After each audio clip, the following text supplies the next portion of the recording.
Oh, hi. I'm going to tell you about Marsha P. Johnson today. Marsha was a trans woman and a drag queen. Now, the term trans wasn't really common until after her death, so she usually used the words transvite, but that often has negative connotation nowadays. And she was also a drag queen, which drag is any performance of exaggerated gender. Marsha was born on August 24, 1945, in Elizabeth, New Jersey. She was the daughter of Alberta Claiborne and Malcolm Michaels Jr. and was the fifth of 7 children.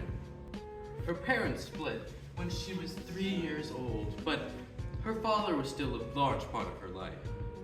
She first wore women's clothing at 5 years old, but she had to stop when a 13-year-old boy sexually assaulted her at school. At 17, she joined the US Navy, but after she started training, she was quickly honorably discharged after she punched a guy who tried to sexually assault her. As soon as she got out of high school, she moved to New York City with, allegedly, $15 and a bag of clothes. When she was in New York, she was finally free to explore her gender, and she changed her name to Marsha P, which stands for Pay It No Mind Johnson. She started performing in drag and at theaters, but for most of the time there she was homeless and didn't have an actual job, so she ended up turning to sex work. Her sex work and gender identity often got her arrested and in conflict with the police. She found herself as a big part in the civil rights movement, as a big activist for gay and trans people, and she found herself on the front lines of the Stonewall Inn riots, along with many other trans women of color.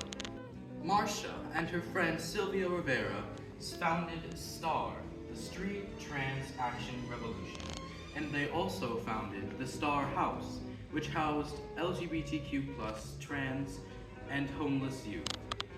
She was a big activist during the AIDS crisis and stood up for many queer people who had AIDS, and eventually she ended up contracting AIDS herself from her sex work.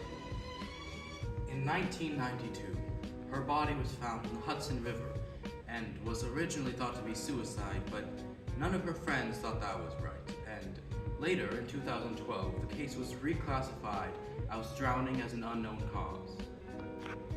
One of the things that made her a more kind and caring activist was her Christian and open-minded upbringing.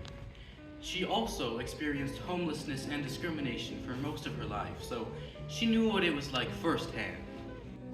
One of the things that kind of hindered her was that throughout most of her activism, she felt that she didn't have anything else to live for, and that's why she wanted to give all of everything to her community. That's also the reason she got into much trouble with the police and other groups. I personally think that Marsha was an admirable person and not just famous.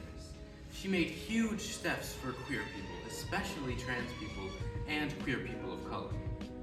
If I had to choose one word to describe Marsha, I would choose selflessness, because she stood up for all queer people and she put other people before herself. She would also point out transphobia and racism in early movements, even if it meant getting excluded from them. And that was the life of Marsha P. Johnson. And remember, kids, love is love thy neighbor, and be a nice, respectable human being.